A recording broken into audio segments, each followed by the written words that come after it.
What's going on, guys? Today I'm going to review the new River record, Regeneration. I say this is a new record, it's actually technically not. It is a re-release, potentially a remaster, I'm not actually sure, of a 2020 record that came out on a Pacific Northwest label that I can't actually remember the name of right now. So River is a Pacific Northwest folk band, heavily inspired by the scenery, the landscape up there.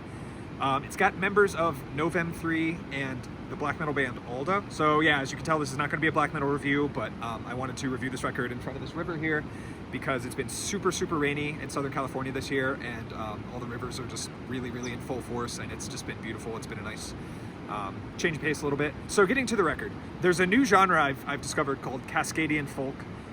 It's really sparse, kind of melancholic style of folk music from the Pacific Northwest of America, as you can probably guess. Lots of really stylistically similar bands playing this stuff, and this record is probably the best iteration of that style that I've heard in my very brief foray into this subgenre. It's very melancholic, obviously super melodic because it's mostly just stringed instruments and some percussive stuff, but you know, there's a good mix of string instruments on this record. It's largely acoustic guitar, that's definitely the backbone of the record, but you've got some 12-string mandolin, I think it's called, and then, you know, there's like a traditional like Irish drum that they use for some percussion on one of the songs.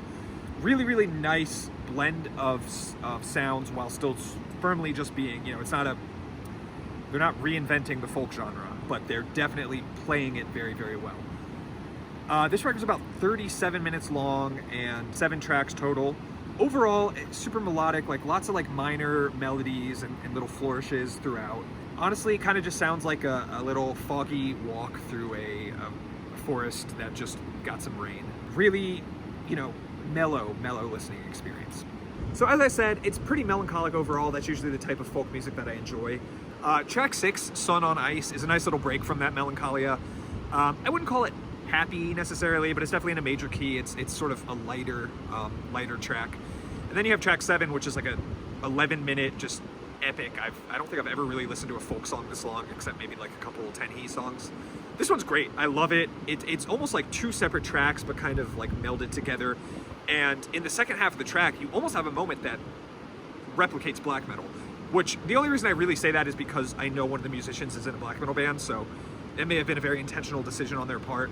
There's some, you know, sustained tremolo picking and just this really big, like, melodic moment that just feels like a good climax for the record. And something I had never really heard on a folk record before. So, highly recommend this one. Even though it technically came out in 2020, I'm counting it for 2023.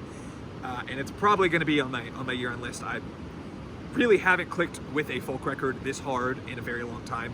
So I want to thank Sylvan Wandering for recommending this one to me. You guys should definitely check out his YouTube channel.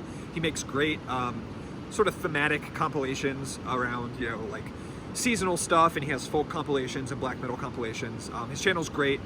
Definitely go give him a follow.